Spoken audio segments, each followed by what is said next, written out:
Muy buenos días, señoras y señores.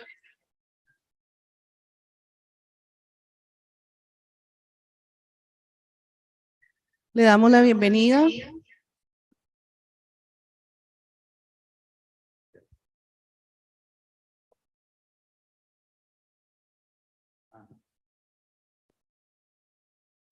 abierto el micrófono.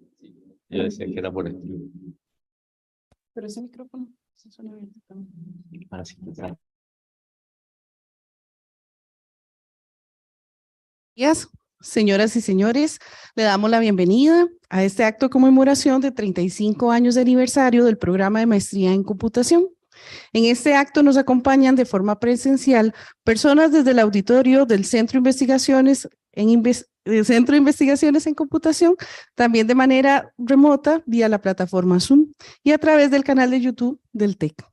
En la mesa principal nos acompañan el señor Jorge Chávez Arce, rector del Instituto Tecnológico de Costa Rica, el doctor Roberto Cortés Morales, director de la Escuela de Ingeniería en Computación, y la doctora Liliana Sancho Chavarría, coordinadora de la unidad de posgrado de la Escuela de Ingeniería en Computación. A todos les damos la más cordial bienvenida. Destacamos muy especialmente la presencia de personas graduadas y estudiantes del programa de maestría en computación, pues ellos son y ellas la razón de ser de nuestros posgrados. Para la celebración del 35 aniversario del programa de maestría en computación, durante esta mañana se llevará a cabo el acto conmemorativo con la presentación de la conferencia Perspectivas sobre el futuro de la computación, impartida por el doctor Carlos Araya Rodríguez. A partir de las 5 de la tarde tendremos conferencias impartidas por los graduados del programa de maestría. A las 5 de la tarde, la máster Ana Mercedes Aguilar, graduada de la maestría en computación, con énfasis en sistemas de información, impartirá la charla Operación de TI más allá de un servicio.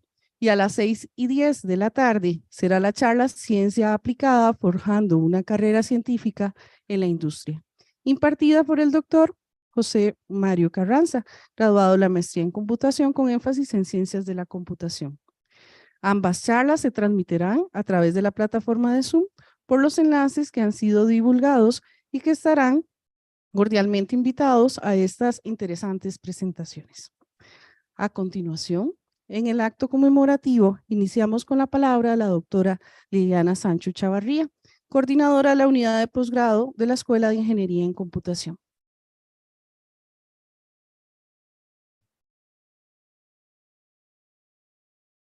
Gracias, Laurita. Bueno, buenos días. Es una actividad muy agradable y sentida porque son 35 años ya.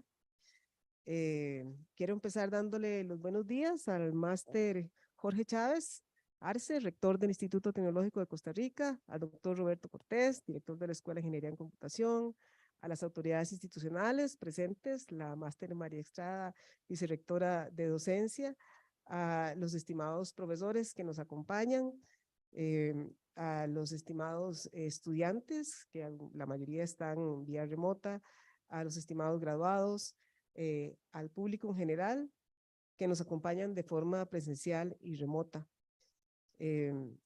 Bueno, para mí es un honor hoy, como coordinadora de la unidad de posgrados de la Escuela de Ingeniería de Computación, ofrecer estas palabras en conmemoración del 35º aniversario del programa de maestría en computación. La maestría, como la llamamos, ¿verdad? Normalmente, fue conceptualizada desde los inicios de los años 80 por líderes visionarios del entonces denominado Departamento de Computación Administrativa y por las autoridades institucionales que acogieron la iniciativa. Recordamos entre ellos a los profesores pioneros Manrique Mata Montero, Carlos Alpizar Zúñiga, Eric Mata Montero, Beatriz Solesi del Río, Daniel Cañas Collado, Rodolfo Calvo Fernández, Carlos González Alvarado, Alberto Cañas Collado, Juan Mario Rodríguez Rodríguez, Ulises Agüero Arroyo, Mario Daniel Ramírez Meléndez y Jane Emily Ramin. Ellos fueron pioneros y estaban en la lista de profesores que impartirían la maestría en computación en la solicitud que se hizo a CONARE. Muchos de ellos fueron efectivamente profesores de la maestría y varios de ellos ya se han jubilado. Todos ellos obtuvieron formación de alto nivel en universidades extranjeras, lo cual permitió conformar y consolidar la maestría para empezar a impartirla a partir del año 1987. En aquel momento se consideró necesario brindar alternativas en nuestro país para poder continuar con el avance tecnológico, evitando la fuga de cerebros, y para continuar con el desarrollo y la actualización de temas en un área de saber que evoluciona tan rápidamente como la computación. Asimismo, considerando que las necesidades en computación en Centroamérica y el Caribe eran similares a las de nuestro país, se proyectó el programa de maestría hacia toda la región. Es así como la maestría ha tenido vinculación internacional desde sus inicios, con estudiantes extranjeros provenientes de Centroamérica y el Caribe, con colaboración del Servicio Alemán de Intercambio Académico, DAAD, que ofrece becas a estudiantes de la región y a través de convenios específicos con universidades centroamericanas. A lo largo de estos 35 maravillosos años, algunos de ustedes dirán que el tiempo pasó rapidísimo, ¿verdad? Los planes de estudio se han ido actualizando según el desarrollo de la disciplina. El programa de maestría ha evolucionado para ofrecer la maestría en computación con énfasis en ciencias de la computación, la maestría en gerencia en tecnologías de la información y la maestría en ciberseguridad. Con orgullo podemos decir que en nuestras maestrías se lleva a cabo investigación de altísimo nivel en áreas tales como inteligencia artificial, aprendizaje automático, aprendizaje profundo, realidad virtual, ingeniería de software, sistemas y estrategia de proyectos, planificación estratégica de tecnología de la información, administración de servicios de tecnología de la información, gestión del riesgo de tecnología de la información, investigación en seguridad de datos, en seguridad de redes, en seguridad de software, entre otras. Es un orgullo también haber obtenido la acreditación por primera vez en el año 2017 y en el 2022 la reacreditación, siendo el único posgrado en computación acreditado en el país por SINAES. Asimismo, gracias a la formación y a la experiencia de nuestros académicos, a la capacidad de formación de nuestros estudiantes, a las facilidades de recursos bibliotecarios y el apoyo para la investigación a estudiantes de posgrado que provee la institución, el programa de maestría se destaca cada vez más por la producción científica, tanto en investigación básica como en investigación aplicada, ocupando liderazgo de mayor producción científica a nivel de las maestrías de la institución. En estos 35 años, con gran satisfacción, podemos decir que hemos formado profesionales a nivel superior, capaces de llevar a cabo investigación, de crear, desarrollar y adaptar tecnologías. Profesionales capaces de planificar y gerenciar las actividades de tecnología de información, tanto para la empresa privada, el Estado y la educación, y que hemos promovido el desarrollo sostenible del área de la computación. El TEC decidió que la investigación sea una actividad fundamental del quehacer institucional. Es nuestro interés seguir fomentando que los productos de investigación de nuestros estudiantes y académicos sean divulgados mediante publicaciones y conferencias internacionales. Por delante, tenemos los retos propios del vertiginoso avance de la computación, de poder contar con la infraestructura tecnológica que se requiere para el procesamiento de Big Data, que permita hacer las investigaciones de nuestros estudiantes de forma adecuada y que demandan los tiempos actuales y que se incrementarán a futuro. También será un reto contar con mayores oportunidades de becas para estudiantes de posgrado, para que puedan integrarse con mayor dedicación de tiempo a los grupos de investigación. Agradezco a los estudiantes, a los profesores, a los graduados y a las autoridades institucionales de todos los tiempos por la visión y el compromiso que nos ha permitido la consolidación del programa y por la contribución al desarrollo de nuestro país y de la región. Tenemos mucho que celebrar. Muchas gracias.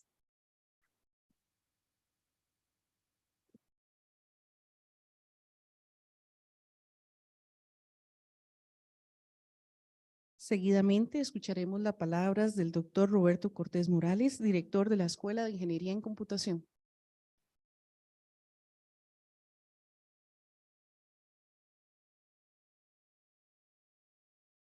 Muchísimas gracias, Laura. Muy buenos días a todos y todas los que nos están aquí presentes en el auditorio del SIC, los que nos siguen de forma remota a través de los distintos medios. Un saludo aquí a los miembros de la mesa, a la doctora Liliana Sancho, coordinadora de la unidad de posgrados, y al rector don Jorge Chávez, que nos complace con su visita, a la vicerrectora de docencia, la máster María Estrada. Bueno, como director de la escuela, uno cuando asume estas posiciones, por supuesto no viene todo desde cero, y creo que viene una gran herencia de los que han dado aportes a través de muchísimos años en esta querida escuela que nosotros compartimos.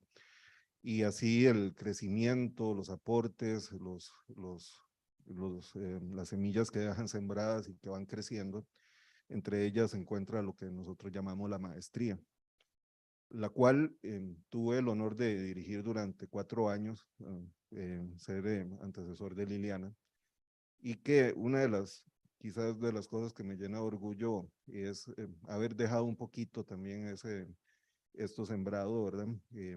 Digamos, tratando de dar una unidad de posgrado un poco más robusta, donde se incentivó mucho el trabajo en equipo, por donde han pasado compañeros integrando el consejo de unidad, como Freddy, Eric, Jenier, ahorita lo integra Mauricio, César, Juan, donde hemos tenido un apoyo administrativo relevante, que hoy representa Marlene, y que todo ese trabajo conjunto es lo que nos posibilitó, junto con varios compañeros, profesores con los que pude compartir en su momento, como coordinador, Francisco, Ronald, que lastimosamente se nos jubila, ¿verdad?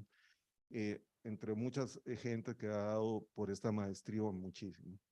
Obviamente, algunos tendrán memoria más larga, ¿verdad?, que la que yo he podido compartir, pero en los tiempos recientes yo tuve ese privilegio, y ver cómo crecía la investigación, cómo llegábamos a índices de publicaciones entre todos los posgrados del TEC de una forma muy relevante, incentivando en todas las maestrías una investigación importante, tal como lo señaló ahora Liliana, y que cosechamos mucho de eso y que nos puede dar una visión de satisfacción. Pero como todo en la vida, ¿verdad? Yo creo que llegar a cierto punto de madurez también nos exige cosas al futuro, ¿verdad? Y en eso es algo que he tratado también como director ir sembrando, ¿verdad? Nosotros, dentro de todos estos aspectos que hemos tenido como escuela, y como de nuevo, que uno hereda, ¿verdad? Porque el crecimiento y toda la calidad que hoy tenemos es el aporte de muchísimos años de historia. También tenemos de que poner en perspectiva los retos que tenemos hoy en día, ¿verdad? De una investigación más pertinente, cada vez más pertinente, de tener dentro de nuestra población graduada, que solo como población de graduada del TEC llevamos a 3,000 personas aproximadamente, ¿verdad? Y para lo cual la unidad de posgrado también tiene que darle muchas respuestas, ¿verdad? Tanto al país, tanto como multiplicador de la investigación, ¿verdad? Que es uno de los mecanismos que tenemos, ¿verdad? Y que orgullosamente vemos la calidad que hemos tenido, ¿verdad? Y, pero de otras respuestas a problemas que tiene la sociedad, que tiene la economía, que tiene el mundo, ¿verdad?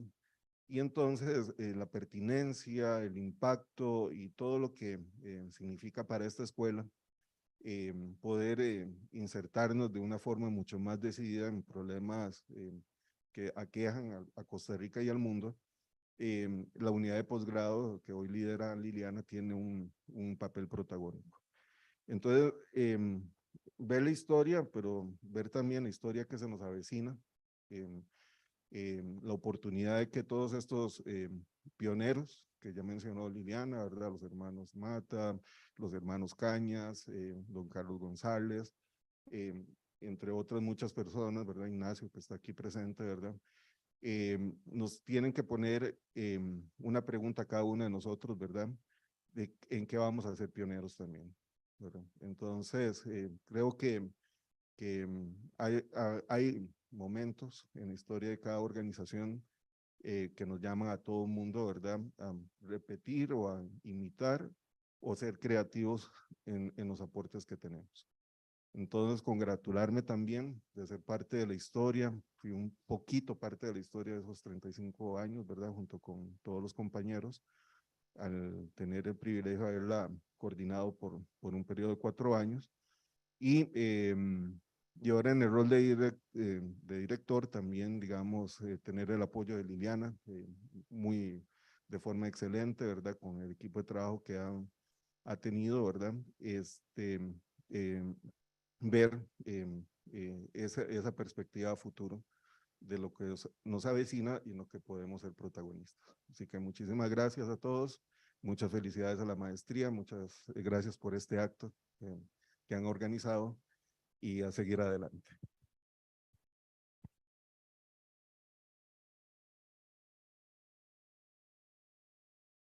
Muchas gracias, don Roberto. A continuación, escucharemos las palabras de nuestro señor rector, el señor máster Jorge Chávez Arce.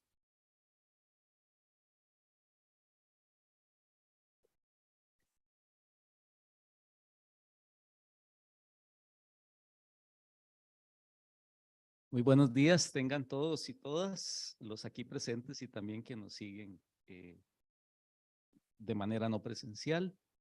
Es un honor para mí estar acá acompañándolos entre tantos compañeros y amigos, ¿verdad? 35 años es bastante tiempo, ¿verdad? Cuando uno ya puede decir 35 años, se pone a preguntar si cómo han pasado los años. En realidad no se da cuenta uno. A mí me tocó ver el inicio de esta maestría cuando tenía 3 años de estar ya como funcionario del TEC. Hace algún ratillo, era Nacho. Y bueno, para mí es, como les digo, muy especial poder estar compartiendo no solo con mis compañeros de mesa principal, Roberto y Liliana, sino con todos y todas ustedes por acá, porque sí, ya tenemos algún tiempo, ¿verdad? Algún tiempo. Y bueno, computación, en aquel entonces computación administrativa, ahora Escuela de Ingeniería en Computación, es parte fundamental de la historia del TEC, ¿verdad? Porque resulta que uno con nuestros actos, con nuestras acciones, generamos camino, generamos ruta, y creo que esta escuela se ha caracterizado por esto. Si decimos 35 años y aplicamos una resta corriente, nos lleva ya por 1986, 1987. En aquel entonces el TEC era un TEC mucho más simple. Dábamos básicamente carreras de bachillerato. Casi todo estaba concentrado acá en la sede central. Estaba la sede de San Carlos y el Centro Académico de San José, pero con un modelo de funcionamiento muy simple. Les puedo decir que la investigación no nos desvelaba mucho, ¿verdad? Y que el TEC en ese entonces, a pesar de que ya había hecho el cambio de modelo, pues prevalecía el modelo de universidad que uno podría llamar napoleónica, ¿verdad? Que es la universidad que forma profesionales para el aparato productivo y para el Estado. Y que hacía investigación, ¿verdad? En un inicio el TEC contrataba investigadores y extensionistas para que hicieran solo eso, no daban clases. Esa era la estructura vieja. Ya en el 85-86 teníamos un nuevo estatuto, íbamos avanzando, ¿verdad? Íbamos avanzando, pero todavía nos costaba dar el paso, ¿verdad? Y precisamente en ese entorno es cuando la Escuela de Computación decide abrir un posgrado, ¿verdad? Bastante aventurado el asunto, pero qué dicha que lo hizo, ¿verdad? Ahí empieza a cambiar las cosas, porque si bien es cierto, computación fue la primera, después vino administración de empresas, después siguió producción y ahí todas las escuelas fueron haciendo el esfuerzo por formar a su personal, ¿verdad? Por abrir posgrado. Y fue así como nosotros fuimos avanzando en convertirnos en una universidad más moderna, en lo que llamamos una institución de conocimiento, ¿verdad? Donde la investigación, como se aprobó en el tercer Congreso Institucional, que no fue fácil.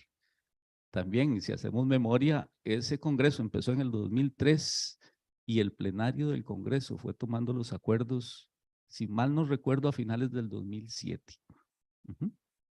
Así que el haber designado la investigación como el eje fundamental de la actividad académica fue un proceso que discutimos mucho. Y que una vez que lo hicimos tampoco fue fácil, ¿verdad? Yo recuerdo cuando ingresé al Consejo Institucional en mi primer periodo en el 2009, que me tocó presidir la Comisión de Asuntos Académicos, nos pusimos a repasar la producción académica del TEC en aquel entonces. Y bueno, aparecía de primero la UCR, después aparecía la UNA, después aparecía, si mal no recuerdo, la ERT, después el CATI, y después la Caja Costarricense del Seguro Social, y después el ICE, y esas ansias, ¿dónde está el TEC? Y allá apareció el TEC con 0,8% de la producción académica nacional, ¿verdad? Entonces vean todo lo que hemos tenido que ir superando.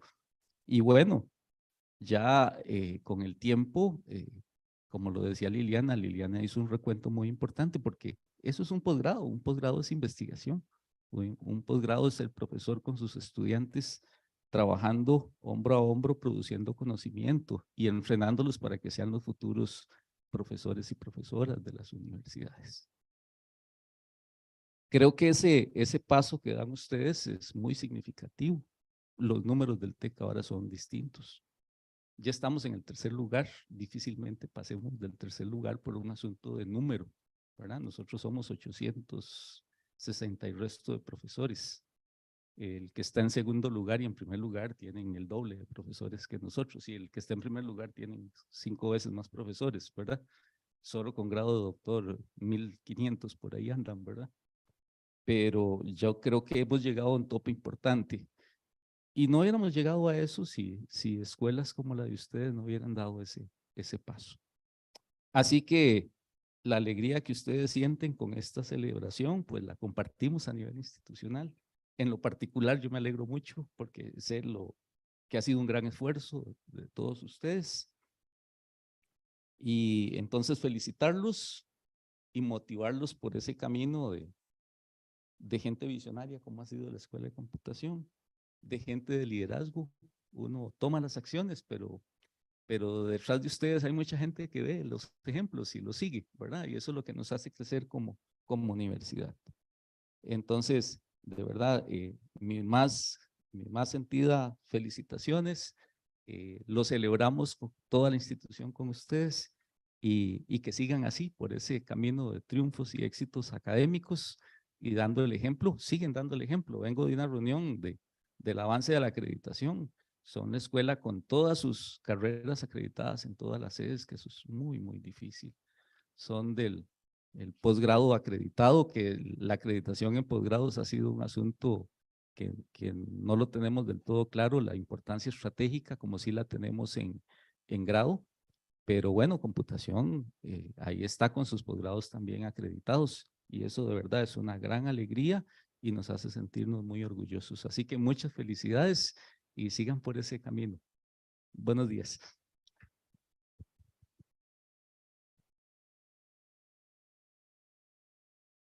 Muchas gracias, señor rector. A continuación, tendremos el honor de escuchar al doctor Carlos Araya Rodríguez con la conferencia Perspectivas sobre el futuro de la computación. El doctor Araya nos acompaña desde la plataforma Zoom. El doctor Carlos Araya es ingeniero en computación. Fue el primer graduado de la carrera de Ingeniería en Computación del TEC. Recibió una maestría en Ingeniería e Investigación del Tecnológico Monterrey y una maestría en Sistemas de Información del Tecnológico Monterrey. Posteriormente recibió su PhD de Ciencias de la Computación de la Universidad de Kansas. Ha sido profesor, investigador, emprendedor en inteligencia artificial y en ciencia de datos, ejecutivo y asesor en empresas de tecnologías de software, codiseñador de la maestría en computación del TEC, profesor universitario del TEC 1978-2005, director del Departamento de Ingeniería en Computación de 1982 a 1986, director del Centro de Investigaciones en Computación de 1991 a 1993, cofundador de la empresa Artinsoft en 1993, junto con 3 graduados de la maestría en computación, Fauci, Pendek, Romero, Iván Sanabria Piretti, Federico Sofali Boldrini, cofundador de empresas como Senfotec en el 2000, Capital Empresarial Centroamericano en el 2001, Mobilize.net en el 2012, Singularities en el 2014, Masclip Point en el 2021.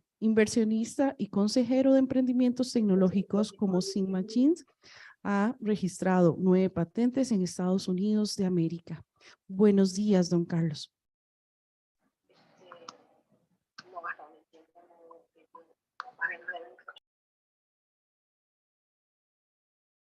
A ver, ahora sí, ya estamos desconectados aquí. Les decía que es un gran placer estar con ustedes, muy orgulloso de todo lo que ha pasado, los felicito por todos los logros y la gran visión que tuvieron y las cosas que han hecho para tener la maestría donde está hoy. Así como toda la parte académica, un trabajo precioso de una universidad que realmente es un orgullo para nuestro país. Muy buenos días a las autoridades, a don Jorge Acuña, a don Roberto Cortés, a doña Liliana y a doña María Estrada también. Les agradezco la oportunidad de poder dirigirles unas palabras. Quisiera compartir un poquito mi visión, digamos, y algunos de los trabajos que he estado haciendo, digamos, en estos años. Una de las cosas que le enseñan a uno en el TEC, o los enseñaba desde aquel entonces, es que hay que hacer, ¿verdad? Hay que buscar transformar el país y la realidad y que tenemos una gran oportunidad en las manos y tenemos muchos recursos, digamos, de conocimiento, de motivación. Somos ingenieros, realmente tratamos de hacer una investigación aplicada. Ven ustedes la pantalla, yo lamentablemente no los puedo ver a ustedes, pero quisiera preguntarles si está bien. ¿Están viendo la pantalla mía? ¿Ven la primera parte de la presentación? Sí, señor. Ok, bueno, son realmente algunas meditaciones acerca del futuro de esto y yo sé que tengo muchos compañeros ahí que son muy competentes, excelentes en algunos de los espacios que tal vez vamos a hablar acá. Yo quisiera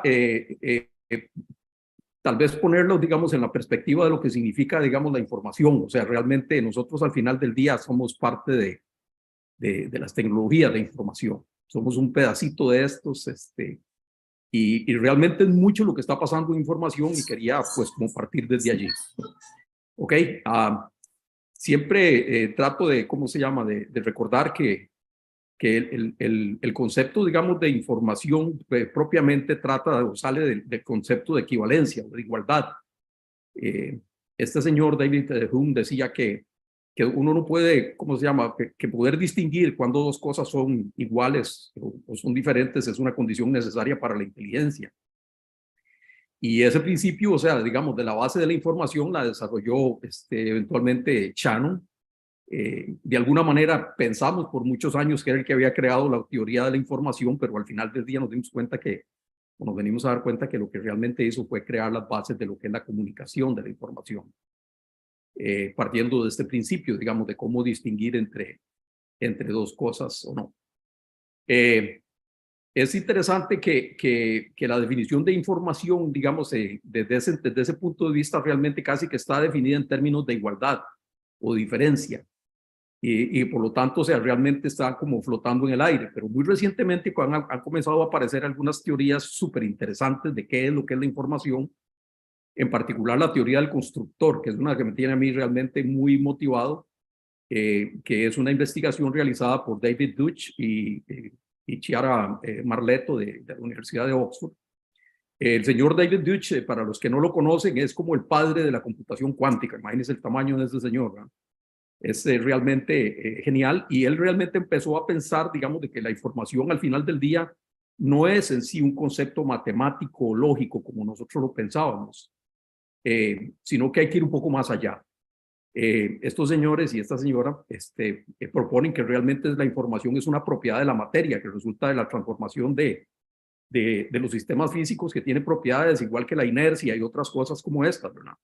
Y entonces crearon la idea esta de que para que exista una información debe haber lo que llaman un constructor, que básicamente es un sustrato que tiene la capacidad de cambiar repetidas veces, digamos, para poder mantener y ¿cómo se llama? Y manejar información.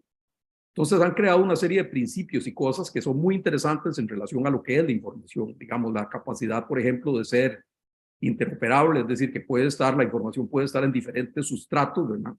Es independiente de ¿verdad? ¿Cómo se llama? Contrafactual, en el sentido de que puede representar cosas que no necesariamente son y cambiar como estado, y tiene muchas propiedades muy interesantes. O sea, y este señor David Deutsch, de alguna manera, la proyección que tiene es que más allá de la computación cuántica vendrán otras cosas. Y eso es, ¿cómo se llama? Parte de digamos, de la motivación, de que nosotros tenemos que tener claro que los cambios que hemos tenido en las ciencias nuestras o en el espacio de tecnología nuestra realmente están empezando a suceder. Y van a venir cosas muy, muy interesantes. La otra reflexión muy interesante que está alrededor de esto, y ahora tal vez creo que por ahí en algún punto mencionamos de que es de que realmente, o sea, hay incluso físicos que proponen que el universo completo y la realidad está al final del día sostenida o que nace de la información. En particular, hay una conjetura muy interesante sobre que el universo tiene, digamos, un número finito de estados, que tiene una cantidad, digamos, finita de información, y que hay ciertas cosas, digamos, en matemáticas incluso, que no necesariamente, digamos, existen. Por ejemplo, la existencia de los números reales de precisión infinita, porque un número real con una precisión infinita, o sea, implicaría una cantidad infinita de información. Y de acuerdo a estas características, digamos, de tener un universo que tiene estados finitos, ¿verdad? No sé si son 13 trillones de, ¿cómo se llama?, de átomos, una cosa así, no puede representar, digamos, lo que uno piensa que podría ser pi, digamos, si fuera desde el punto de vista de que como número real exista, ¿verdad? Entonces, de esta clase de, digamos, de problemas y otras observaciones tal vez más viejas, nació el concepto de las matemáticas intuicionísticas, que lo que hablan es de que no es cierto que uno tenga un número infinito de, ¿cómo se llama?, de dígitos en los números reales, más bien que está limitado, y de que hay una cantidad, digamos, finita de cosas, esencialmente.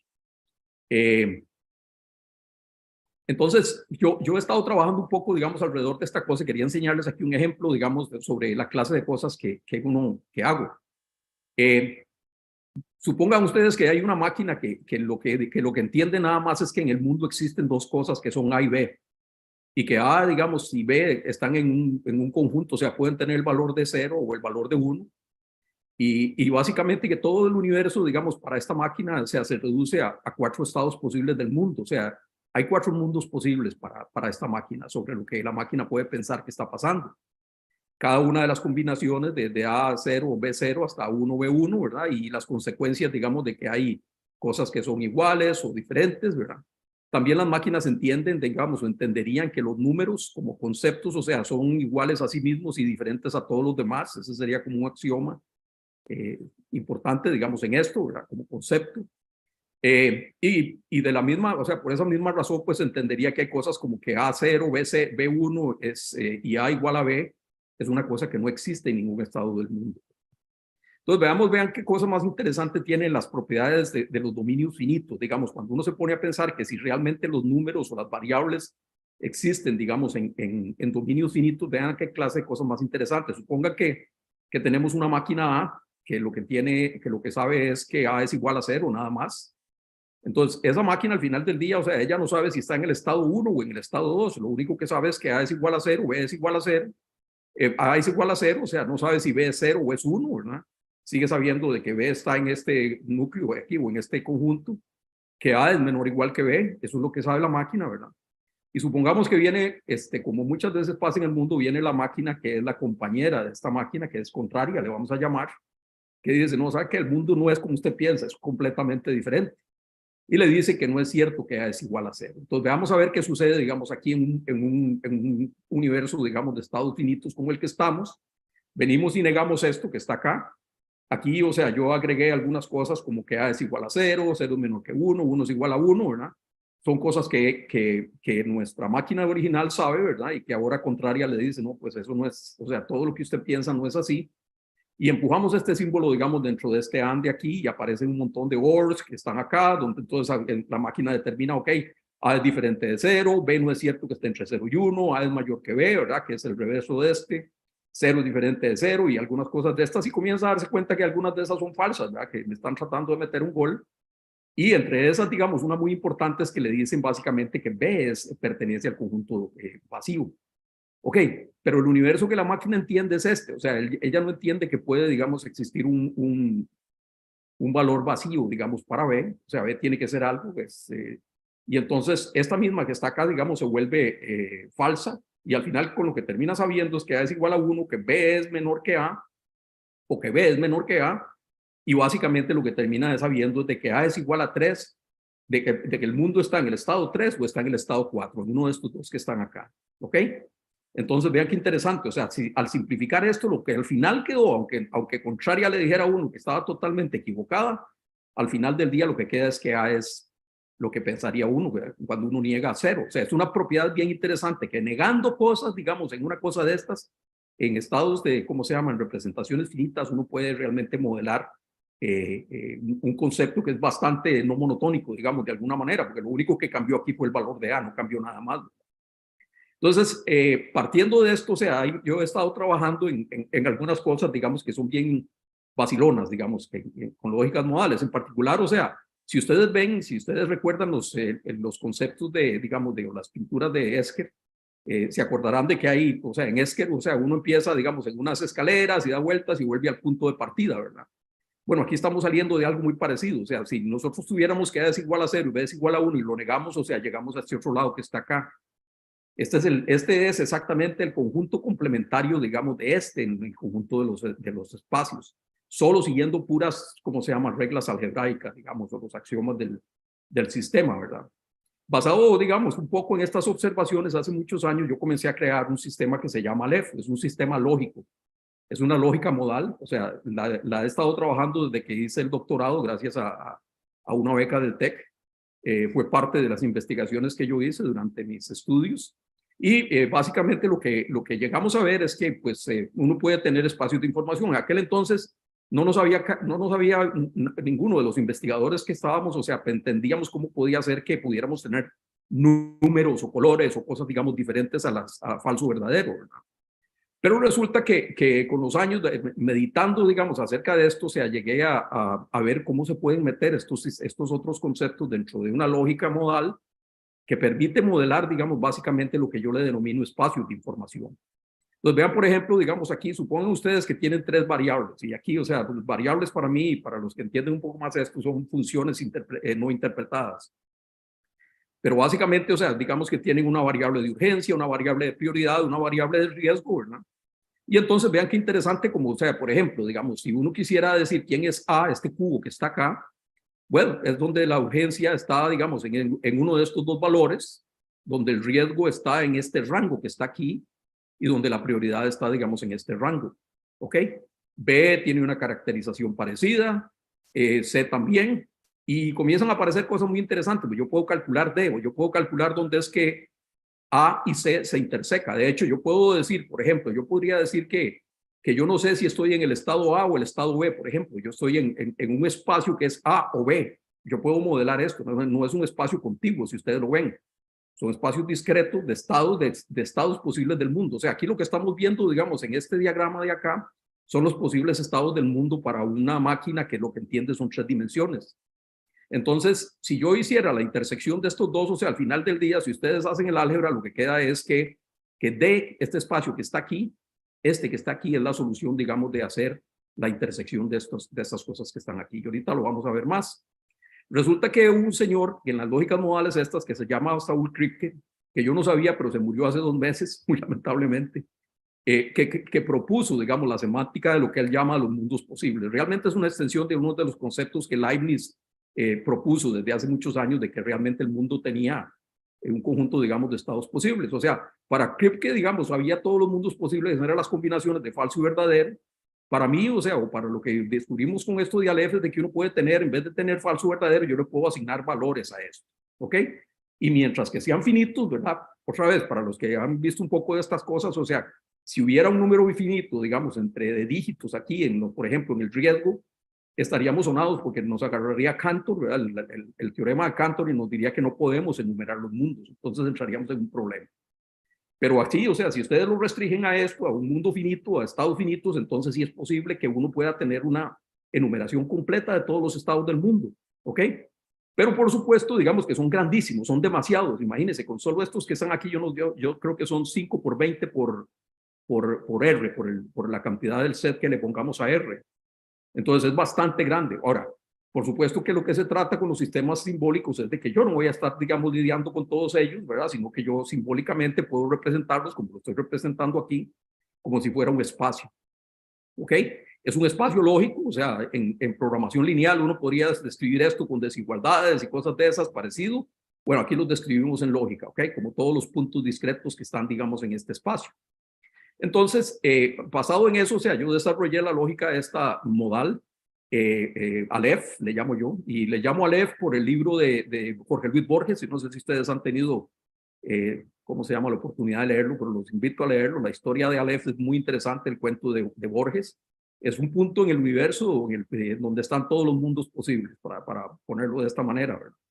Entonces yo le llamé así, de esta manera, Aleph. Y básicamente, o sea, digamos, he estado estudiando cómo es que uno puede crear singularidades o cosas de estas, digamos, que serían, ¿cómo calculo yo puntos fijos, digamos, en un espacio multidimensional como este que está acá? Y haciendo esa clase de cosas hace muchos años, ya todavía siendo profesor del TEC, fui con algunos de los fundadores de Artisoft, fuimos a una conferencia en Florida, donde presenté que básicamente una lógica que no tenía números ni nada de eso, como esta que está acá, seguía los postulados de estos 3 señores, de Carlos Alchurrum, Peter Gardenford y David Mackinson, que básicamente describieron, ellos son, ¿cómo se llama?, epistemólogos, y propusieron, digamos, un conjunto de postulados que dicen esto es lo que es un sistema racional. Imagínense, un belief system, un sistema de creencias. Básicamente ellos dicen, un sistema de creencias es un sistema que primero que todo es consistente, o sea, no tiene falso, es decir, no existe el conjunto vacío, siempre está en alguno de los, tiene al menos algún punto, digamos, en todos los estados posibles, ¿no? Es, además de eso, es omnisciente, eso quiere decir que sabe todas las consecuencias de lo que está representado ahí. Si ustedes lo están representando como teoría de conjuntos, tendrían que enumerar todas las cosas, digamos, que siguen de ahí para adelante, pero si están en lógica, no, porque el sistema axiomático le permite a uno, como un lenguaje, derivar todas las expresiones, digamos, que son derivables de una representación, como si fuese unas producciones de un lenguaje, que es la forma en la que hoy en día se ven los sistemas lógicos, ¿verdad? Y probar que al final del día, o sea, cualquier cosa que es probable realmente está dentro del set, digamos, de la representación, es parte de la semántica. Y además de eso, o sea, ellos estipularon unas cosas muy interesantes, que son 3 operaciones. Una operación que es simplemente agréguele algo acá, a lo así, a como estaba, olvídese de algo, y en particular esta que es olvídese de algo y aprenda lo contrario. O sea, ahí cómo modela uno el cambio. Y esto lo que tiene que ver es cómo hago yo, digamos, para que un espacio pueda decir, bueno, ya de este espacio vamos a remover una proposición A, ¿ok? O no A, y vamos a agregar una que es A, cambiando las cosas. O sea, entonces ellos proponen un conjunto de postulados que le dicen a uno cómo es que un espacio, digamos, debiera de cambiar. Ellos no lo hablan de espacio, lo hablan de sets, ¿verdad? Porque pues es la moneda que se utiliza en esos casos, y así de esa manera se hacen cosas. En la lógica modal esta uno puede explicar o especificar reglas muy interesantes, como decir, por ejemplo, que si A es posible que esté en K, y si B es necesario que esté en K, o sea, si B está dentro de K y no es inconsistente con K, entonces C, por ejemplo, estará en K. Y de esta manera yo puedo especificar un montón de reglas, en este caso, o sea, digamos, de aplicación, ¿verdad? Yo las trato de hacer como si fueran reglas de las creencias de un consumidor, por ejemplo, de un cliente, o reglas de un, ¿cómo se llama?, de un tomador de decisiones que está tratando de encontrar qué hacer. Pero al final del día, digamos, la parte más interesante de esta lógica es que esa es la capacidad, digamos, de poder representar estos espacios de todos los mundos posibles. Y parte, digamos, de lo que tiene Aleph es que Aleph es sound and complete con respecto a ese espacio. Es decir, cualquier cosa que usted quiera hacer con mundos posibles, y son las combinaciones de todas las cosas, es posible hacerlo en forma simbólica. Y cualquier cosa que usted haga en forma simbólica, en la lógica de Aleph, es cierto, digamos, en el universo de todos los mundos posibles. Entonces, vean qué cosas más interesantes hay aquí. Por ejemplo, esta es la función, digamos, de significado que básicamente relaciona lo que es una expresión simbólica con los mundos posibles. Entonces, por ejemplo, digamos, aquí tenemos falso, que es el mini de falso, es básicamente el set vacío de los mundos, ¿verdad? ¿Cómo se llama? El conjunto, por ejemplo, el significado de un OR en la lógica de este sistema básicamente es exactamente lo mismo que hacer la unión de todos los mundos donde new de 1 es cierto, donde new 2 es cierto. El AND es la intersección, ¿verdad? El hecho de que uno pueda decir que V o una variable es igual a una constante E, básicamente es el conjunto de los mundos donde una función de evaluación le dice a uno, en ese mundo en particular, esa variable sí está asociado con esta constante, ¿verdad? O esta variable está relacionada con esta otra variable, es el conjunto de los mundos donde la función esta de evaluación que estábamos hablando, que sería la que expresa la tablita aquella que vimos atrás, hace que sea exactamente el mismo conjunto en ambos casos, ¿verdad? Y comienzan a aparecer otras cosas muy interesantes, ¿verdad? Comienzan, por ejemplo, a aparecer el concepto de necesidad. Yo puedo decir que en una lógica modal que algo es necesario si su significado es básicamente el universo completo, en este caso sería pi. O podemos decir que es posible si simplemente el significado de esto es diferente, existe al menos un mundo donde new es verdadero. ¿Ok? Entonces, esa lógica, o sea, el poder que tiene es casualmente el de poder decir, yo tengo una manera de poderme ir de los mundos posibles a expresiones lógicas, manejar todo a punta de expresiones lógicas, y con solo los axiomas y las reglas de deducción que estoy aplicando, lo que estoy haciendo por debajo en el fondo es haciendo un cálculo sobre todos los mundos posibles, ¿verdad? Ahora, vean qué cosa más interesante, o sea, todos entendemos de que las máquinas tienen un estado, o sea, el estado de una máquina está reflejado por los valores que están en todos los registros, en las posiciones de memoria en un momento determinado en el tiempo. Ok, con esta lógica usted puede representar el concepto de una metamáquina, que básicamente sería representar todos los estados posibles, por ejemplo, de una máquina o de un programa, si ustedes lo quisieran hacer. Se puede representar porque yo puedo modelar todos los estados posibles que puede tener en forma simbólica, ¿verdad? Sin tener que enumerarlos y hacer cálculos, digamos, sobre esos estados posibles de la máquina, ¿verdad? Ahora, ustedes se pueden imaginar que realmente, o sea, la lógica todo muy bien, ¿verdad? Pero, o sea, ciertamente hay un problema complejísimo ahí de resolver y está, digamos, en la incompletitud, digamos, de lo que es el razonamiento en lógica, el NP completeness, más bien, digamos, de que realmente es un problema que escala de muchas formas. Ahora, parte de la investigación que he estado haciendo realmente es cómo hago yo para resolver esta clase de cosas. Entonces, hemos hecho cosas bien interesantes como, por ejemplo, cómo con Machine Learning uno puede resolver varios problemas. O sea, una de las cosas bonitas que hace uno es descubrir reglas, digamos, de comportamiento, fijar patrones, o sea, y a través de los algoritmos de Machine Learning relacionados con reglas de asociación y los que se llaman de Frequent Item Sets, poder determinar, por ejemplo, reglas que uno dice, esto siempre pasa, siempre que pasa esto sucede lo mismo, ¿verdad? Y cosas de ese tipo. También hemos estado tratando de utilizar aprendizaje por refuerzo, no para resolver el problema, que es donde mucha gente se resbala, sino más bien cómo usar aprendizaje por refuerzo para optimizar los procesos, por ejemplo, de probar teoremas. Como ustedes se pueden imaginar, o sea, para nosotros los seres humanos es muy común que nosotros hemos razonado muchas veces varias cosas, ¿verdad? O una cosa. Y cada vez que la razonamos, o sea, siempre aprendemos algo. La próxima vez que tenemos que razonar al respecto, lo hacemos. Pero lo importante no es, digamos, de que el proceso es en sí, digamos, algo por refuerzo, sino que la lógica es la que sostiene el razonamiento y simplemente, o sea, los algoritmos estos de Machine Learning y de aprendizaje por refuerzo son algoritmos que le permiten a uno, ¿cómo se llama? Optimizar de alguna manera el cálculo de la solución, ¿verdad? Pero mientras que esta sea, digamos, lógica, o sea, todo está bien por detrás.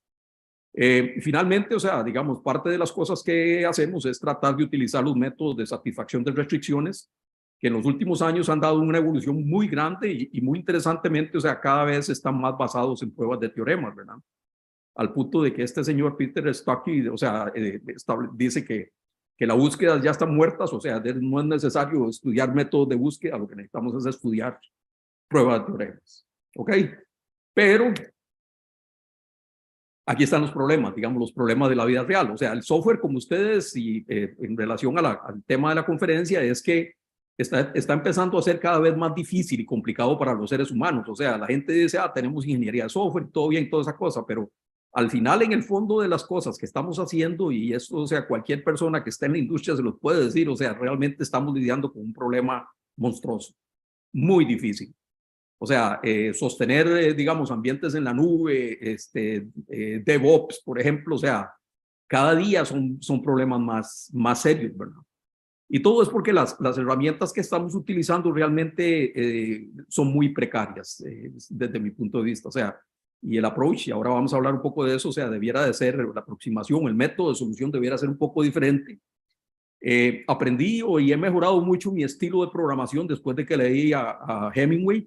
Hemingway dice que easy writing makes hard reading, en el sentido de que a veces uno tira código y toda esa cosa y, o sea, y hace que las cosas sean difíciles. O sea, si uno realmente trata de escribir código a conciencia, o sea, realmente como si fuera casi una obra literaria, lo que uno está escribiendo, las cosas son mucho mejores. Y además de eso, o sea, es mucho más fácil para los seres humanos porque podemos leer y podemos entender una historia, ¿verdad?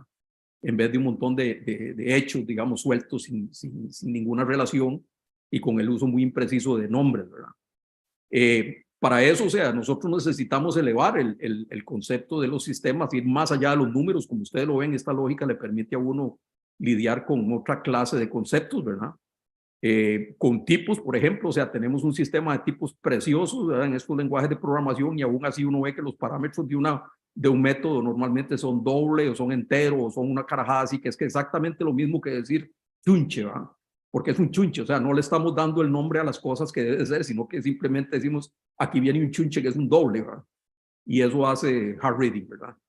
Ok, entonces, además de eso, o sea, desde mi punto de vista, debiéramos de ir mucho más allá de simples implementaciones de propósito específico como las que hacemos hoy en día, ¿verdad? Que nada más se mueve la realidad un poquito para otro lado o algo cambia, digamos, en la implementación o en las necesidades del negocio y el colocho que hay para cambiar las cosas es terrible, ¿verdad? Particularmente cuando jugamos de ágiles y tratamos de, ¿cómo se llama?, de ahorrar memoria y cosas de esas y decimos que el sexo es binario, ¿verdad? Y alguien viene y le dice a uno, not anymore, ¿verdad? Esos son, digamos, problemas muy serios.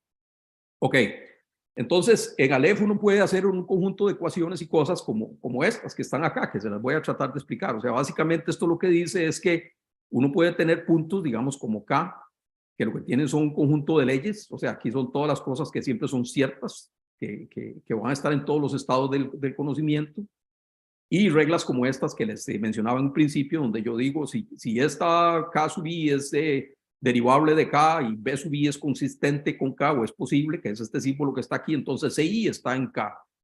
Entonces vean qué interesante, porque con reglas de estas que pueden ser un montón, y estas describen comportamientos, describen políticas, describen aspectos de razonamiento que por aquí están éticos, ¿verdad? Yo puedo decir qué cosas son o sea, se pueden hacer o no se pueden hacer, que es una cuestión muy interesante con los sistemas de machine learning hoy en día, ¿verdad? Porque por ahí no hay forma de controlar esta clase de cosas. Pero este sistema, digamos, permite que uno haga esa cosa y permite un conjunto de cosas muy interesantes, como hacer este razonamiento reflexivo, ¿verdad? Por ejemplo, aquí estamos hablando de la misma variable en ambos lados, ¿verdad? Podemos manipular conceptos de conjuntos en una forma muy interesante, ¿verdad? Y manejar otra clase, digamos, de temas importantes. Y una cosa muy interesante que he venido a ver de esta clase de cosas es que hay un paradigma, digamos, que los seres humanos tenemos por naturaleza, y ese se llama la teoría de la mente, no teoría de mente, sino teoría de la mente, que básicamente lo que dice es que nosotros pretendemos o tratamos, digamos, de ver el mundo como si todos los objetos y las cosas que están afuera tuvieran una cierta forma de inteligencia. Uno dice, este teléfono se está portando mal, esta computadora no quiere hacer esto, etcétera, etcétera, ¿verdad? Pero ese es un paradigma muy interesante porque es la forma en la cual nosotros visualizamos el mundo, y eso realmente es el producto de una evolución. Y es un producto, digamos, es una forma exitosa, digamos, de modelar problemas y de analizar problemas, ¿verdad? Mantener una caracterización de las conductas y las características muy específicas de cada uno de los entes que están alrededor de nosotros. Entonces, todas estas ideas, digamos, que van en relación a la posibilidad de, por ejemplo, de modelar ¿cómo se llama? El dominio, por ejemplo, y las cosas que lo llevan a uno básicamente a crear representaciones, digamos, de entes, yo creo que es una forma muy natural de escalar de alguna manera los problemas. Quisiera, o sea, referirme también a que nosotros de alguna manera quisiéramos o necesitamos abrirnos más en el sentido de utilizar la computadora como una herramienta para explorar ideas. Algunos de los que están aquí presentes, o sea, muchas veces se han quejado de que a veces yo tiro un código muy feo, que hago, ¿cómo se llama? Easy writing, ¿verdad? Pero básicamente lo hago por explorar. O sea, yo creo que nosotros debemos de aprovechar que la computadora es es la herramienta más maravillosa que existe en este momento para explorar ideas. Y en ese sentido quería mostrarles algunas cosas, o sea, que han salido en los últimos días que son increíbles, ¿verdad? Como la forma en la que utilizaron un artículo que salió hace como 3 semanas, en que utilizaron la computadora para poder entender primero que todo, o sea, hicieron una simulación de unos sistemas, digamos, de fluidos dinámicos que Euler publicó, dijo que había unas ecuaciones de estas hace 200 años o una cosa así, y que tenían, digamos, de alguna manera una forma de resolverse complicada, pero que podría haber una forma diferente de hacerla. Y algunos científicos lo que se pusieron a hacer fue que hicieron una simulación de todos estos fluidos, del movimiento de fluidos casualmente que va en dirección contraria, no como que va en una sola dirección, pero observando, digamos, esos fluidos se dieron cuenta de que había algunos patrones, que había cosas que siempre que uno podía predecir, ok, cuando pase este patrón esto va a pasar, ¿verdad? Entonces se pusieron a sintetizar, digamos, una ecuación diferente que podía predecir cosas de esta forma. Ajá. La lograron, ¿cómo se llama?, producir, y luego la perfeccionaron utilizando algoritmos de machine learning para poder identificar o para poder calcular la diferencia entre lo que la fórmula predecía y lo que realmente sucedía, digamos, en fenómenos reales, digamos, de esto, ¿verdad? Y de esa manera, o sea, usando la computadora para primero observar algo por medio de la simulación y luego poder, ¿cómo se llama?, sintetizar algo, una pieza de conocimiento como una ecuación, o sea, llegaron a una cosa súper interesante. De la misma manera, o sea, todavía más volado, no sé si ustedes lo vieron, creo que esto salió esta semana, un conjunto de, ¿cómo se llama?, de científicos llegaron a hacer una cosa que es increíble. Yo no sabía, mi conocimiento en física no es muy allá, o sea, yo soy ingeniero al final del día del TEC, ¿verdad? Pero hay una relación que hace a ver, fue en los 60, o sea, hace como 40 años, los científicos, ¿cómo se llama?, unos científicos se dieron cuenta de que el concepto de los hoyos o de los, ¿cómo se llama?, los huecos de lombriz que existen, tal vez ustedes los han oído hablar, ¿verdad?, que dicen que uno podría pasar de un lugar del espacio a otro, digamos, a través de un agujero de estos.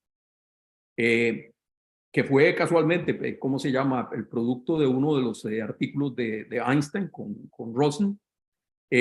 Es lo mismo, es exactamente lo mismo que lo que es el entanglement, o es el mismo principio de lo que es ¿cómo le llamamos? En español le decimos yo lo apunté por aquí en algún lado, el entrelazamiento, digamos, de electrones, que es decir, usted puede hacer que un electrón, digamos, y 2 electrones estén relacionados y lo que le pasa a uno le pasa al otro, aunque estén en 2 puntos diferentes, digamos, del universo muy distantes, ¿verdad?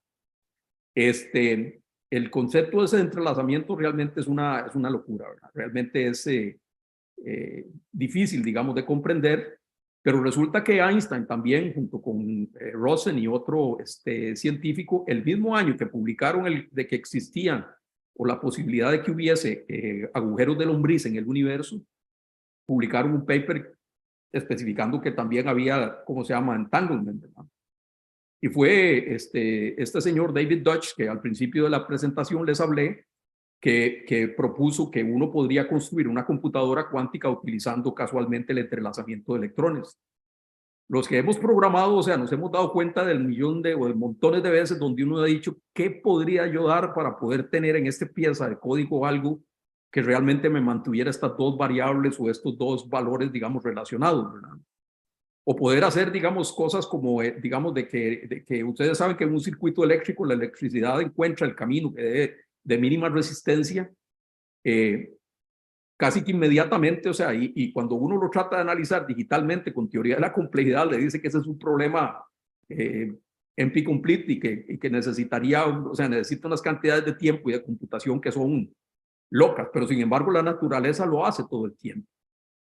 Bueno, resulta que con estas máquinas cuánticas, o sea, y eso yo lo veo, definitivamente lo veo en el futuro de lo que viene en nuestro espacio, podemos crear, o sea, se pueden simular cosas como estas que estamos hablando acá.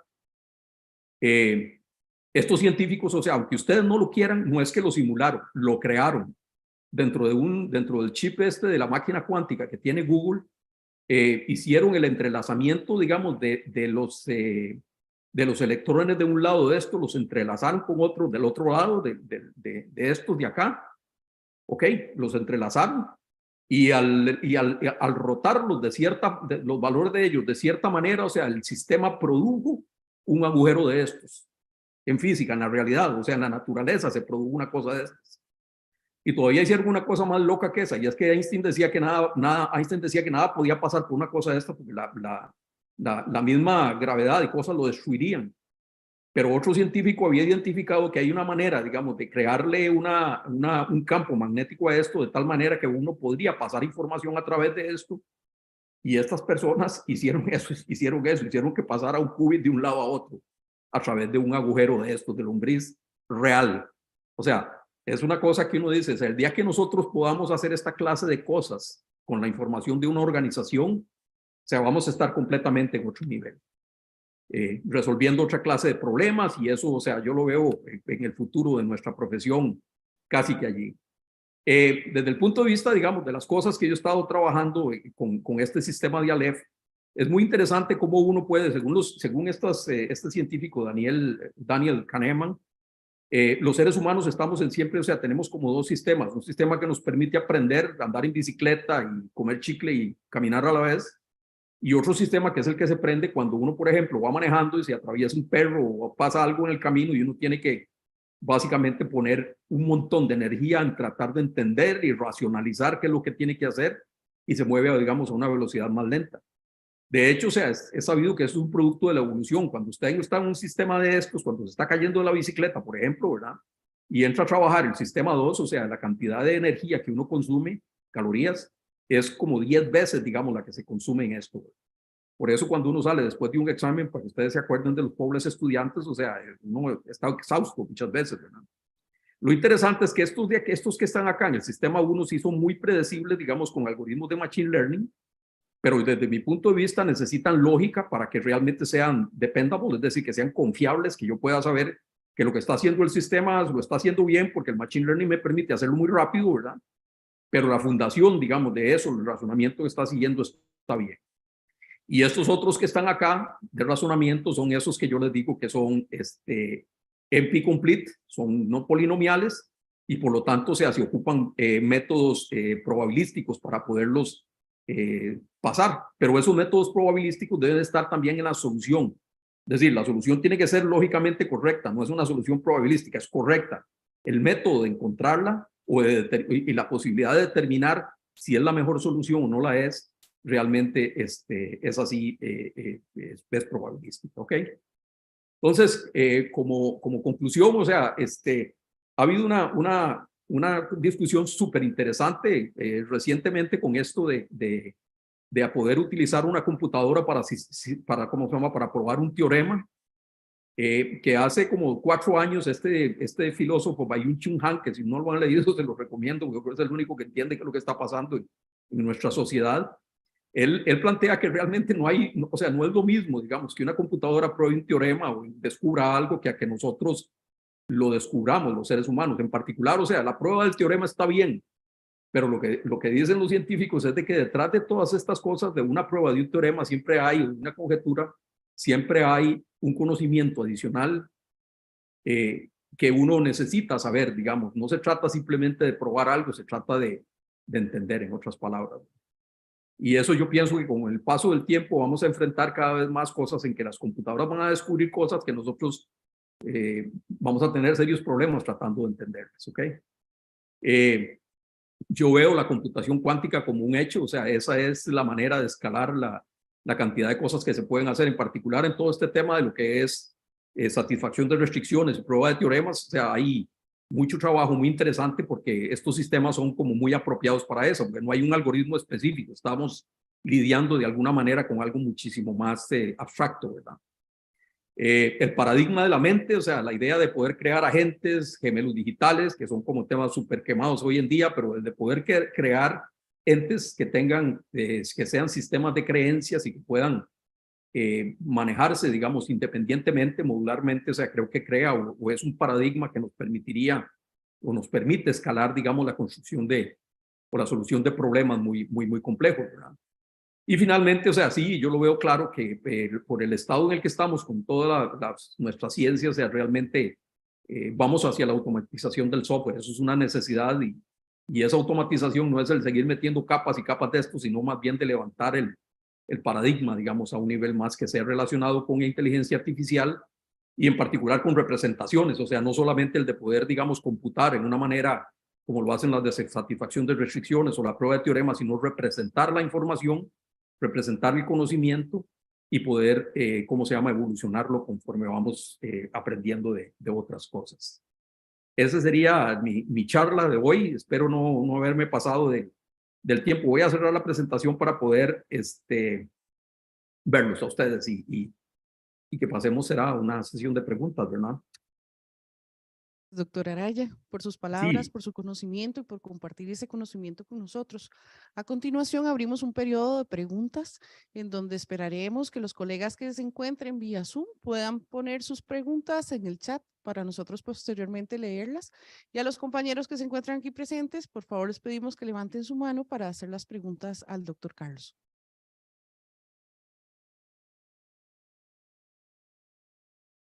Preguntas, observaciones, amigos. Don Ignacio. Don Carlos, Amigo. mi amigo y mentor. Qué lindo tenerte aquí. Gracias, Nacho. Igualmente, man. Respecto de lo último que ilustraste, la última línea. Ajá. Lo que mencionaste, que habrá cosas que posiblemente sistemas de inteligencia artificial sean capaces de encontrar, digamos, como verdades y demostrarlas.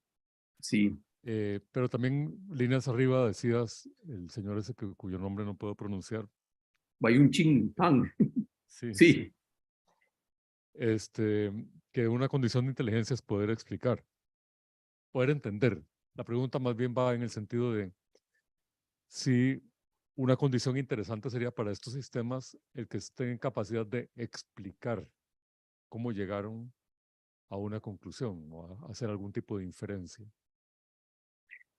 Definitivamente, sí. Yo pienso que eso es lo que los seres humanos vamos a querer pedir por mucho tiempo, ¿verdad? Poder no solamente, qué sé yo, o sea, imagínate, en el torbellino de información de una organización, ustedes se pueden imaginar esas megabases de datos que existen en el mundo que están procesando montones de información, etcétera. O sea, que un sistema pueda entender que hay un patrón, que ese patrón se repite, en particular, por ejemplo, en cybersecurity o cosas de esas.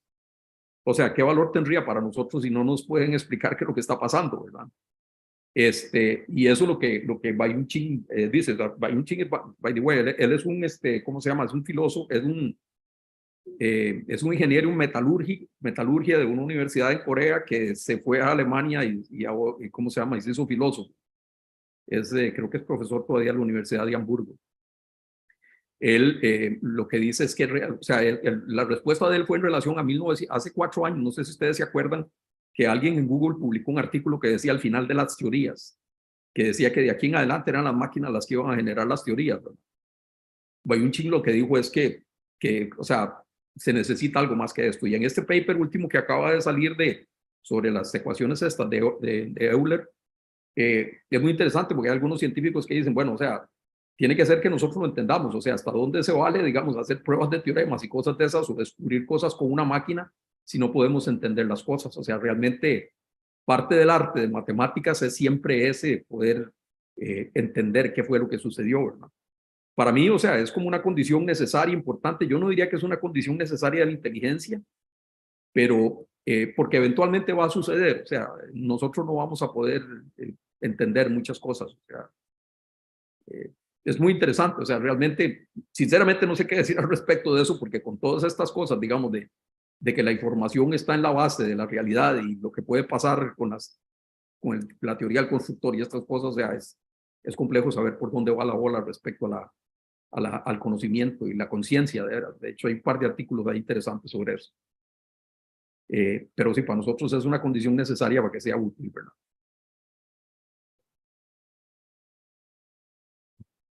Buenos José, Carlos, José Castro. gusto verte. Sí, Igualmente, sí, sí. te veo la cola nada más, pero todo bien. Sí, sí, sí, porque me duele la espalda aquí. Sí, Sí, sí, la foto está atrás. Estabas hablando, digamos, de aprendizaje y los modelos, digámoslo así, de machine learning, que usualmente son muy estadísticos, probabilísticos, y luego sí, hablando de la necesidad de hacer un modelo más lógico, formal, como el sí, Aleph que tienes, ¿verdad? Eso me sí, hizo pensar en lo que ha hecho Julia Pearl con lo que es sí, la causalidad. Y me sí. gustaría saber cuál es tu opinión, que si eso entrelaza entre alguna cosa, si algo en relación con los modelos de causalidad de Julia Pearl, o Mira, es eso sí completamente los hay, o ortogonal. sea, no, sí los hay, o sea, de hecho, o sea, Julia Pearl escribió un paper hace muchos años diciendo que los principios estos, digamos, de un sistema de creencias formal, de Alchurron, Gardenford y Mackinson. Alchurron, by the way, él era un abogado argentino que trató de formalizar el concepto, digamos, de la responsabilidad de un ente racional dentro de la ley en Argentina. Y yo no sé cómo, o sea, realmente trabajó con Garden porque es uno de los mejores filósofos, epistemólogos del mundo, y Mackinson, y escribieron un paper hace muchos años de esto. Pero este señor, Julia Pearl, o sea, publicó de que el sistema de él, o sea, realmente no seguía eso y que posiblemente es que los axiomas de estos no funcionaban, o sea, que no tenían sentido. Pero el problema que tienen, o sea, al final del día es que cuando vos tenés algo con sistemas bayesianos, o sea, los sistemas bayesianos no olvidan, ¿verdad? Y en una cosa de estas, o sea, vos puedes aprender hoy que A es cierto, y mañana que no, que es verdadero, man. Y te lo vuelven a cambiar, o sea, que te dicen ahora es verdadero, y eso para un sistema bayesiano es terrible, man, porque no puede adaptarse. O sea, siempre queda, digamos, un residuo, digamos, de probabilidad de que sea diferente que termina confundiendo. Hoy en día, o sea, se discuten como cosas separadas, o sea, nadie de los sistemas estos ¿cómo se llama? De los de Julia Pearl, o sea, no se relaciona mucho con este tema. Lo que yo decía es más bien, digamos, al respecto de que, o sea, digamos, vos le puedes permitir a una persona, digamos, de que cometa un error de no poder entender que algo tenía una consecuencia, digamos, que era muy difícil de ver, ¿verdad? Pero no puedes permitirle, o sea, que haga una estupidez, man, o sea, que saque una conclusión falsa de alguna cosa que evidentemente era ilógica, ¿verdad? Eso es a lo que yo me refiero, o sea, creo que ahí es donde se juntarían las dos cosas, ¿verdad? Algo que sea un sistema que sostiene, digamos, el razonamiento lógico formal bien, pero que usa métodos, digamos, de machine learning, por ejemplo, para probabilísticos, para encontrar cuál es la mejor rama de deducción que puede aplicar en un momento determinado, ¿verdad? Pero en ese sentido, o sea, no que la rama de deducción que va a seguir sea falsa o no, tiene que ser consistente, tiene que ser parte de las reglas de razonamiento, aunque no sea, digamos, la mejor rama a seguir en un momento determinado. Pero el razonamiento sí tiene que ser lógico y consistente. Esa es donde yo digo que las dos cosas se tienen que juntar, ¿verdad? Doctor Carlos, damos pase a una pregunta virtual. Perfecto. Buen día, don Carlos. A través del chat de Zoom tenemos una consulta de Javier Porras Valenzuela. Él nos indica Ay, Javier, si podría profundizar más sobre la diferencia entre demostrar un teorema y entender. Muy lindo. O sea, digamos, el asunto para mí está básicamente, digamos, en cuál es el residuo después de las cosas. O sea, digamos, más que prueba de teoremas, para mí lo que es importante son los sistemas de derivación formales. O sea, porque no se trata, digamos, de decir, ok, esto es falso o es verdadero, básicamente es el de poder, digamos, dejar una expresión, una representación que significa, digamos, una conclusión nueva respecto a las cosas, digamos, que sabíamos, ¿verdad? Eso es a lo que ¿cómo se llama? Los matemáticos que dicen que por el arte uno debiera siempre decir, bueno, ¿qué aprendimos de esta prueba, de este teorema, verdad? Pero que en un sistema formal, ¿cómo se llama?, de representación de entes de inteligencia artificial, debiera estar básicamente en el sentido de que llegó una conclusión nueva y esa conclusión, junto con la información que está alrededor, o sea, permanece. Entonces no fue solamente decir fue true o for false, sino que aquí está.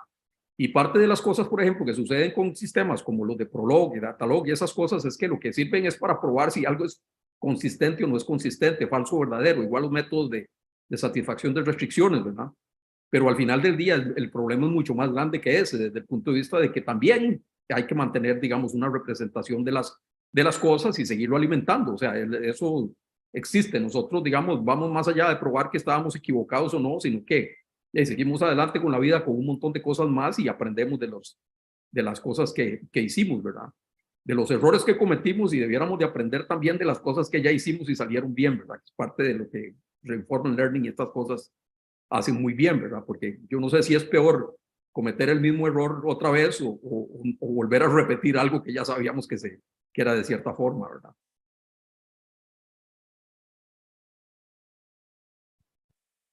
¿Alguna pregunta?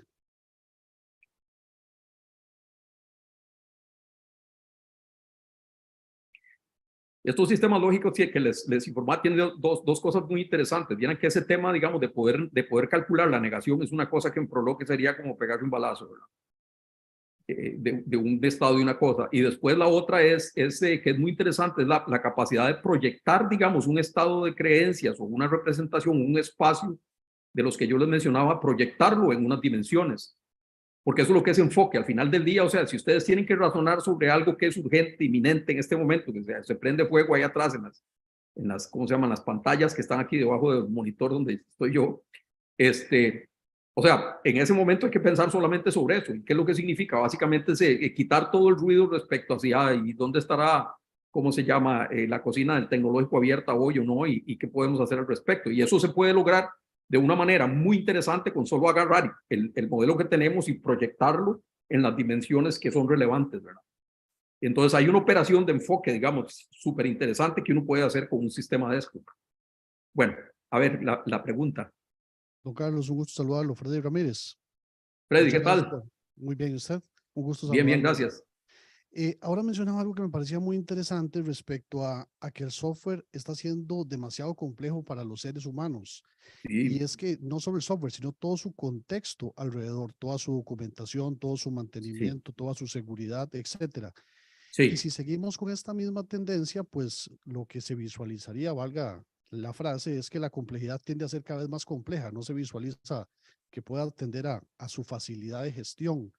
¿Qué se visualiza por estos lugares en los que usted está con respecto a ir gestionando esta complejidad, sobre todo para temas en los cuales son organizaciones reguladas, sobre temas en donde los modelos de negocios se pueden complicar y la forma de gestionarla actualmente casi que se está volviendo un fin en sí mismo con todas las herramientas que tenemos? Así es, sí. O sea, Gracias. y es como, tienen muchas cosas en común con las cosas relacionadas con ciberseguridad de alguna manera. Y voy a aprovechar para relacionarlo con otra pregunta que William Mata nos hace aquí sobre automatización de software y casos reales de esto. O sea, un caso real de aplicación de esta clase de conceptos es casualmente el de poder validar las reglas, digamos, de negocios que se supone que existen, digamos. Recientemente, creo que fue en Canadá, o sea, trataron de hacer ¿cómo se llama? Una unificación de todos los sistemas, digamos, contables para tratar de salir con una propuesta que dijera, ok, esta es la forma en la cual todos los sistemas contables tienen que adherirse, digamos, a esto. Y alguien sugirió que usaran, creo que fue PeopleSoft o una cosa así como el estándar o una cosa de estas, ¿verdad? O alguna versión de PeopleSoft y comenzaron a hacer un trabajo para tratar de unificar, digamos, a ver si efectivamente las reglas de negocios que tenían y las políticas de negocios que habían, digamos, eran consistentes a través de todas las implementaciones que habían, ¿verdad? Y después creo que fueron como de 4 años, o sea, el proyecto lo tuvieron que votar porque no pudieron con eso. ese es uno de esos casos, digamos, que nosotros estamos tratando de ver si uno puede entrarle con una cosa de estas. O sea, primero hay una forma, digamos, de expresar un conjunto de restricciones sobre los espacios en los cuales se tiene que mover ¿cómo se llama? Un dominio de conocimiento particular, ¿verdad? Digamos, contabilidad, ¿verdad? Que le permite a uno especificar reglas, digamos, muy interesantes como las que describimos, ¿verdad? La posibilidad de decir algo es consistente, no es consistente, o algo está o no está contenido dentro del espacio, ¿verdad? Y si esto y esto a otra cosa son verdaderas, entonces esto otro tendría que estar en el espacio. O sea, esa forma de calcular puntos fijos o resolver ecuaciones en múltiples dimensiones acá, o calcular singularidades, que es como yo les llamo, es, digamos, una potencial aplicación, pero es compleja, ¿verdad? Realmente mucho quisiéramos hacer con eso, o sea, de poder entender un poco más el código para ver si efectivamente lo que el código especifica es lo que nosotros creemos que es una regla, digamos, general del sistema, ¿verdad? Y muchas cosas empiezan, o sea, son muy parecidas a Z de alguna manera, y ahora que tenemos a Nacho por ahí, en el sentido de que uno trata ¿cómo se llama?, de singularizar los conceptos, ¿verdad? Empezando por unificar los tipos, que los tipos ya no sean chunches, sino, ok, esta cosa es un salario, ¿verdad? Y bueno, ¿qué es un salario? Ok, un salario es esto, es un número que no va más bueno, ahora con Cristiano Ronaldo se fue a 220 millones de dólares anuales, ¿verdad? Digamos que ese es como el top de lo que podría ser, ¿verdad? Pero un salario es un número que está entre 0 y eso, no es un número real, ni tampoco es un número entero, ¿verdad? Existe solamente en ese rango. Entonces, por allí, o sea, uno comienza, digamos, de alguna manera a delinear cuáles son los boundaries o las limitaciones o los límites del espacio de información, y entonces vos podés validar ciertas reglas, ¿verdad? Se pueden meter también aserciones en el código. Yo he tratado de hacer eso, o sea, cada vez me gustan más las aserciones en el código. Le recuerda a uno que era lo que había pensado, pero bueno, encontrar esa clase de cosas y luego revisarlas y decir, ok, aquí hay una aserción importante, en este pedazo de código supone que las cosas son así, ¿verdad? Es esa suposición válida, digamos, dentro de las reglas que tenemos. Ok, eso es un paso para adelante, ¿verdad? Ok, espero que haya sido una respuesta adecuada, consistente por lo menos. Muchas gracias, ¿Alguna otra Carlos. pregunta? Sí. Sí, aquí, Carlos, primero, bueno, dos partes. La primera es agradecerte muchísimo esa disposición, esa colaboración que tenés con nosotros. Siempre te vamos a ver como parte de nosotros, a pesar de que estás en otro lado. Yo soy parte de eso, muchachos, sí. Ustedes no me mencionaron cuando hablaron de quiénes empezaron la maestría, ¿verdad? Pero Sí, todo sí, bien. yo mencioné, ahí estaba la lista. Ahí te Sí, pero dije, claro, tu nombre. no leíste Carlos Araya, vieras que me fijé. Sí, claro, claro. Ahí Está bien, estás en Liliana, la no lista. problema.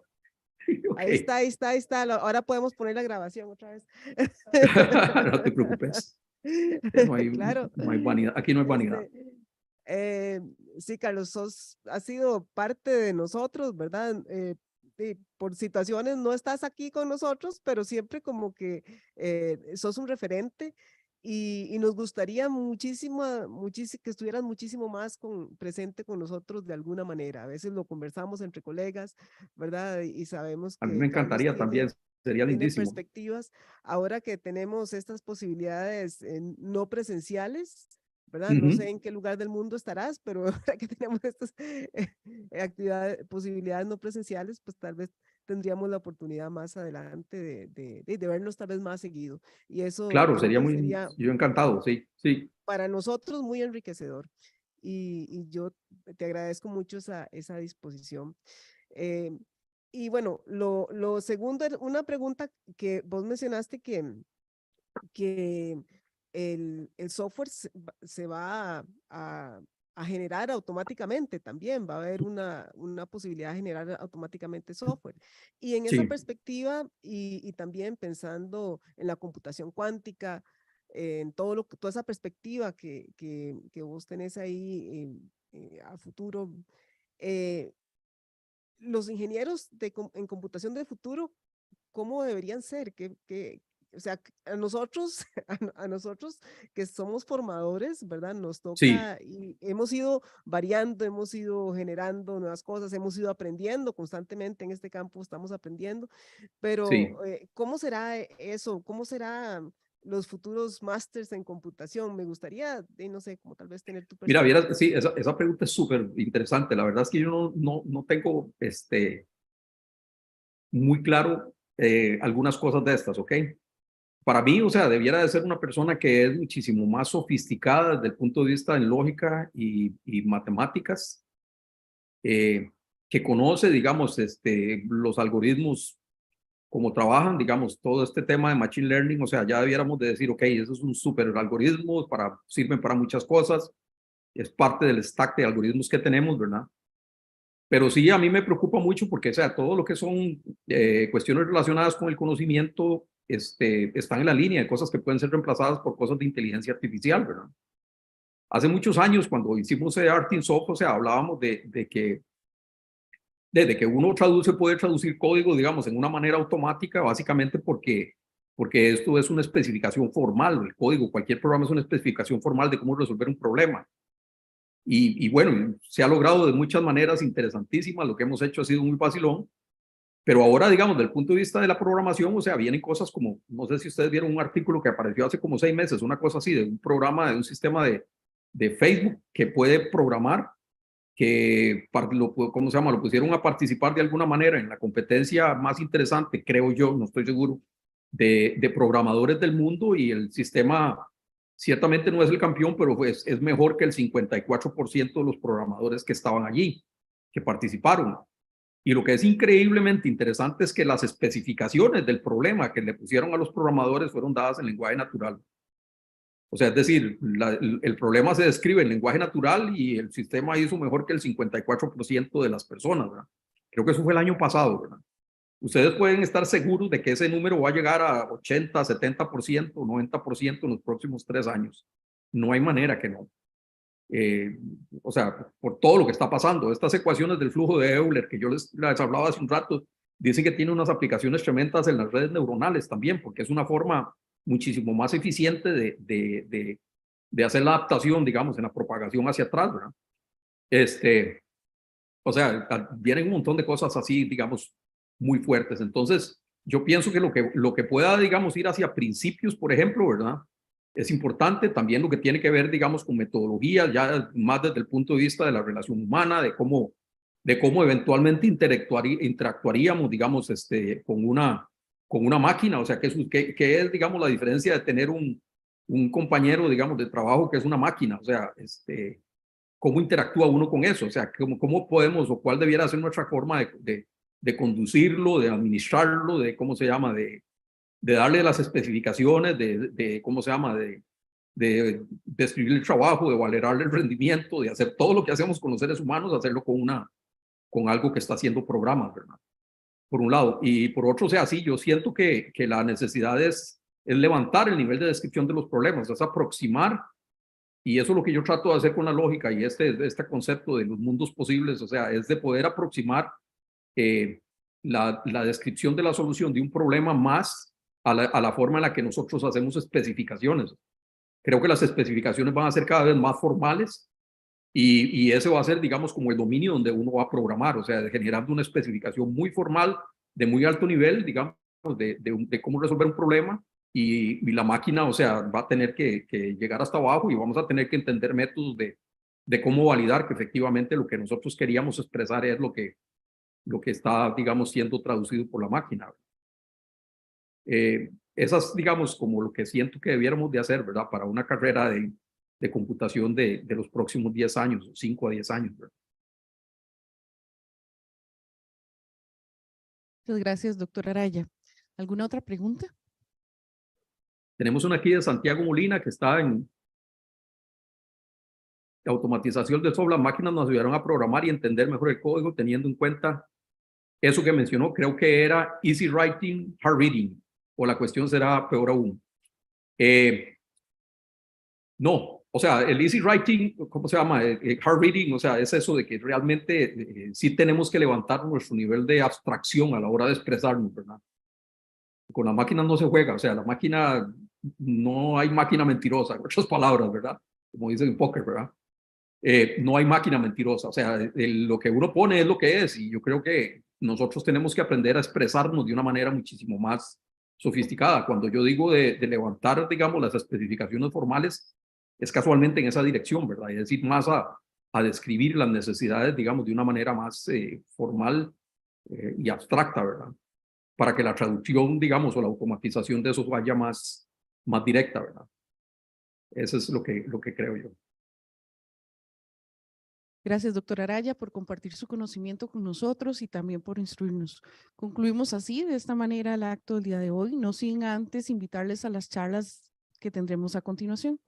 Operación de TI, más allá de un servicio, impartida por la graduada de la maestría en computación con énfasis en sistemas de información, Ana Mercedes Aguilar, a las 5 de la tarde. Y la charla Ciencias Aplicadas, forjando una carrera científica en la industria, impartida por el doctor José Mario Carranza, graduado de la maestría en computación con énfasis en ciencias de la computación. Ambas charlas se transmitirán a través de la plataforma Zoom por los enlaces que ya se han distribuido. Seguidamente, a las personas que nos confirmaron su participación en el almuerzo, les invitamos a pasar a la soda del área deportiva y cultural frente al Centro de las Artes. Reiteramos la felicitación al programa de maestría en computación por su 35 aniversario. Muchas gracias a todos por habernos acompañado. Buenas tardes. Muchas gracias a todos. Liliana, muchas gracias.